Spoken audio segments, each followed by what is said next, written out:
Do you want to know about the 5 hidden gems in Corona, California? Then stay tuned.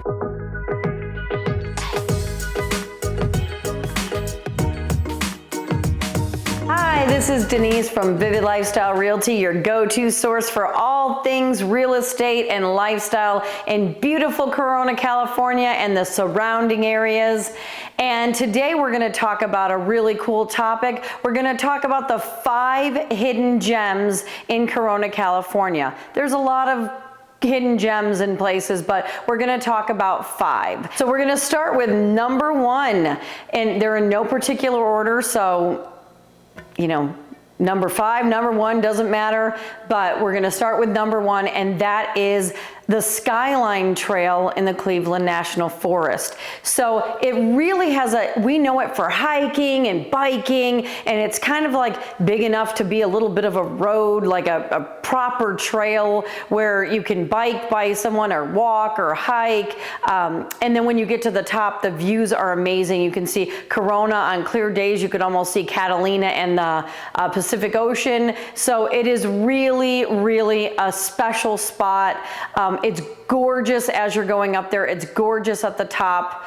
And my son has done it many, many, many times. He loves hiking, and we've talked about all the different hiking trails and biking trails around the general area. So if you want to see more about that, please go check out our YouTube channel, and you can find some really fun stuff about that in there. But back to it, we're gonna go into some of the history about Skyline. So today, people come from all around, they park, they can picnic there, they hike. You can go as far up as you want. It goes all the way to Orange County, and it's just amazing. So if you want a little bit, they have easier trails. If you want a lot, they have, far, tougher trails that you can, keep on keeping on if you'd like to go the mile or the many miles. But yeah, so, and then a lot of people that I know bike there. So just, it's a really, really cool spot to have an amazing day. But when you go back to the history of Skyline, which that kind of makes these certain things that we've chosen hidden gems, because not only are they amazing things to do today, but their histories are very, very interesting. So Skyline has been around for over 90 years. So how Skyline got its name is in 1927, the founder of Corona, R.B. Taylor, decided to name it Skyline. And people would come from Norco and horseback ride up there. Families would come from all around to be able to hike up there or have Boy Scout camping trips up there, because when you got to the top, the view was so amazing of Corona, of Catalina, of the Pacific Ocean, that it attracted a lot of attention. And so people would come from all around. Well, a lot of people had a vision of it becoming a road. So they wanted to have it be a beautiful road that you could come up, you could drive up and you could see the Pacific Ocean, Catalina Island. It was a very scenic road, and it would take you over the freeways and through the mountains and kind of make a shortcut from here to Lake Elsinore. And what happened was they didn't want to approve it. And then the officials didn't want to approve it, so they got signatures and what they needed to do. And R.B. Taylor, what he had was a vision of making it a road to go through to Lake Elsinore, and then a scenic view, an attraction to have people come from all over to travel on this road. And he was going to make it like a resort town up at the top. So with some fighting back and forth, they actually got approval from the government to make it a road, and he proposed everything. And in 1927, they created a road, and it gathered people, did exactly what it wanted to do from all over to come travel on this road. Well, then traveling in the middle of a forest, just like the Redwood National Forest or Yosemite or Mammoth or any of those places, when California heat kicked in and fires became an issue, and maintaining the road, trying to get people up there to fix the road and pave it and do what they needed to do, became really, really, really a hard feat. And so they ended up closing the road down. But how they got this open is originally the government gave them $14,000 to start it.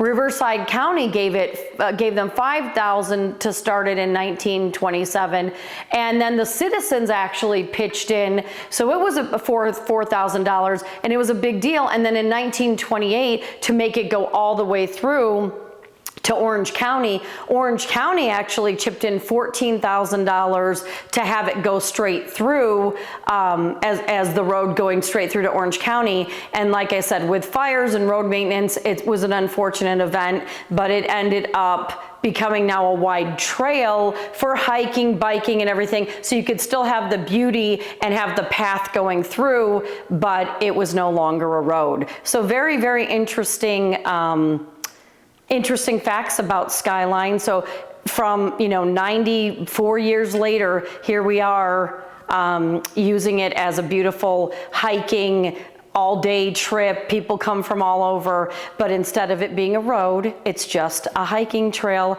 And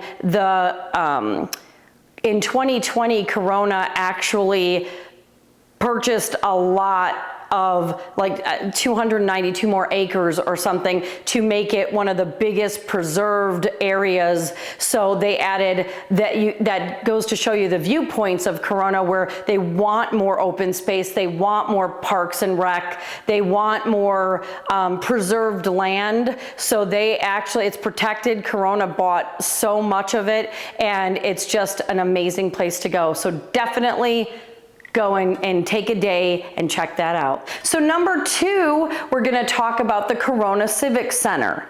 So this is a really historic, like Mediterranean revival architecture, original architecture since about 1923. Amazing place to go visit. They have events there. They have today the CAT Theater, the Christian Arts Theater, has a lot of really great shows, really great shows. So we just went to go see Joseph and the Technicolor Dreamcoat. Really amazing, like little kids to, adults perform in this. Mostly, I'd say, kids to teenagers, but there's adults that have roles there as well. But their performances are amazing, and we love theater, and we love to go see, Broadway plays at the different theaters that California offers. But let me tell you, it's really good. Their fees are really reasonable. It goes to promote, youth and youth and arts, and to protect and promote the arts and creativity is a huge thing for us.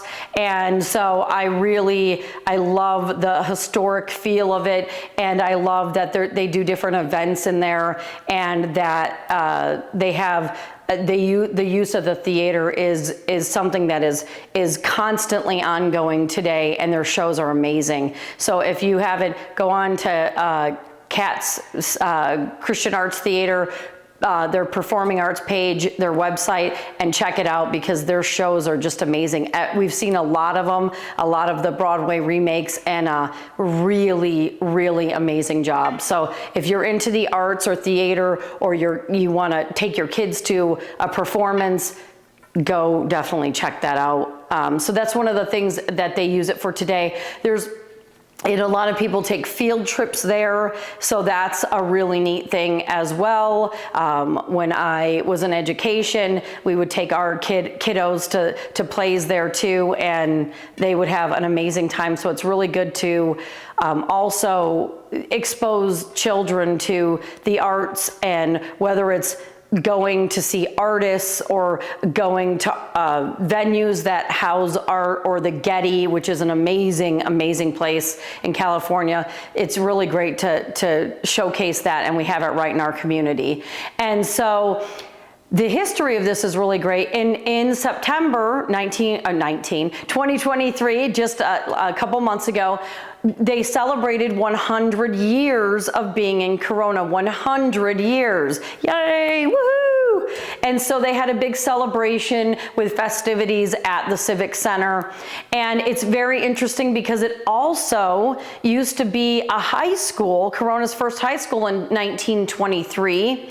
So that is cool when something that is such a historic landmark used to be, you know, one of the first high schools. That's pretty amazing. And then up until 2005, it was actually the Corona City Hall, and that ended up, we have a new City Hall area now.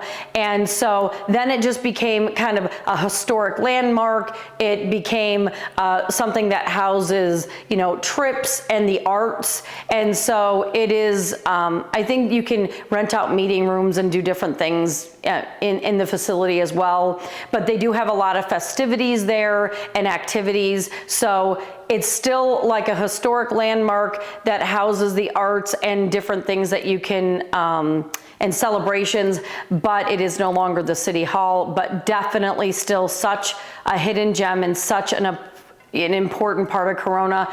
But it also, the original architecture is amazing. So definitely go check that out. Even if it's just for that, go check it out. So number 3, we're gonna talk about, number 3 of the hidden gems in Corona, California, we're gonna talk about Honey's Cafe.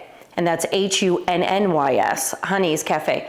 It has been around for like 25 plus years and is kind of like, you know, a known thing in Corona. They did open a branch in off of the 15 freeway, but the original location is in the Corona Mall off of Main Street and kind of the 91 freeway area.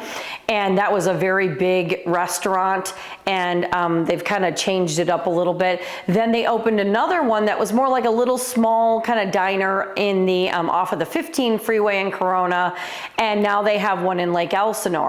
It's known for definitely like home style food, and the big thing it's known for is breakfast. Oh my gosh, people rave and rave and rave about Honey's breakfast. So you can definitely check that out today in the Corona Mall, or you can check that out in Lake Elsinore, California, which is right next door to us.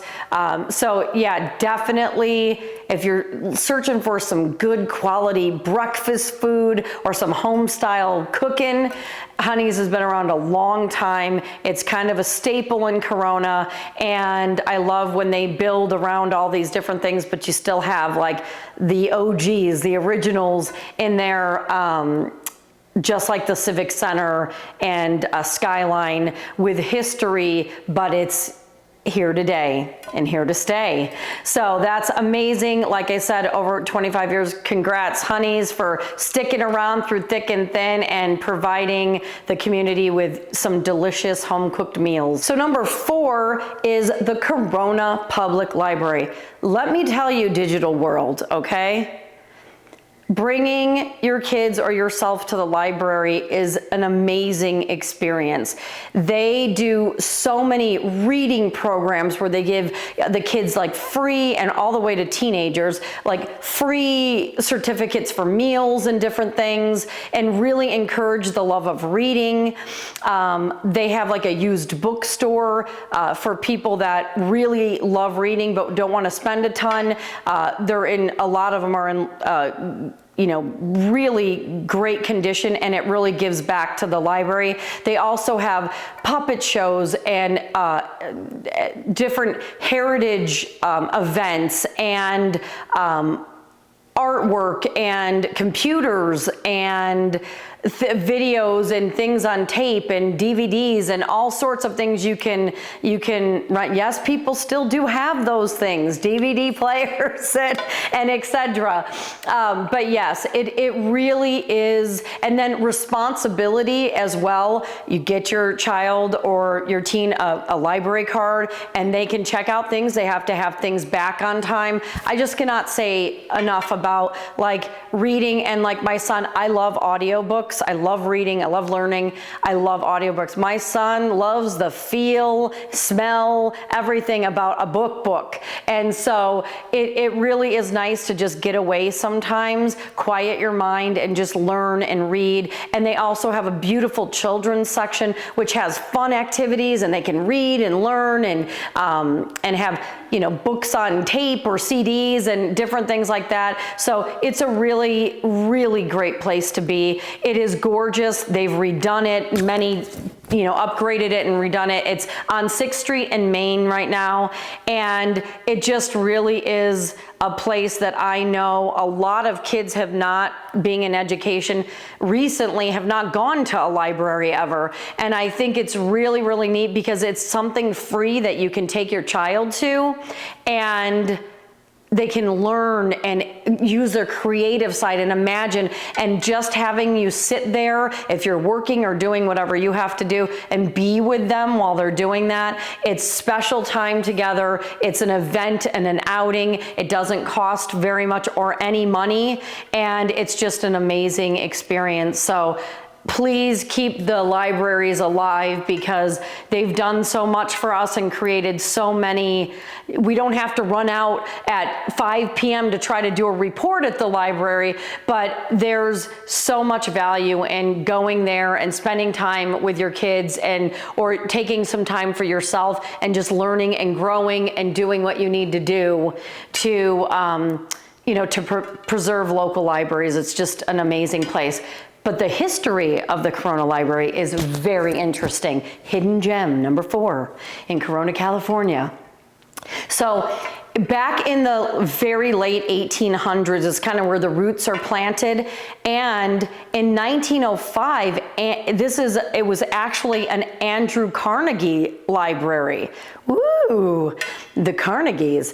And so, in 1905, they wanted to build like a classic revival style library, and it was very hip and amazing at that time. And so Andrew Carnegie chipped in $10,000, and his friend loved the idea so much, he chipped in like another couple thousand, and the first library was then an Andrew Carnegie library. So throughout the years, dating, I think up to like 1971 or 1960 something, they ended up closing the library. It became a historic landmark. And then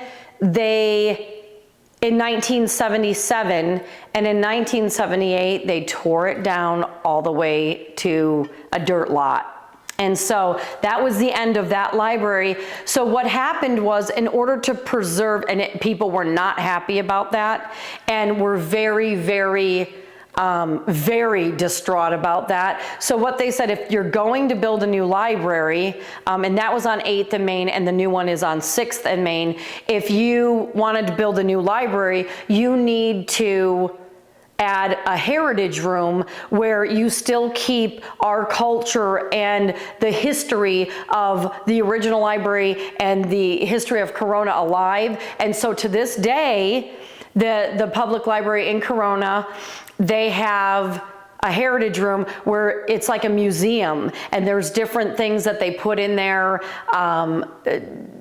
different events and different things that happen, and different art and history and pictures and that date back so that you can keep, to this day, they kept their promise and it keeps the culture alive, which I really love. And then also, and I believe in 1977 it opened, in 1988 a bond was created, and they redid it to like a 19,000 to a much bigger library today. They expanded it, they added different things to it, they made it more modern, and they keep it up and keep it more modern. It's beautiful in there.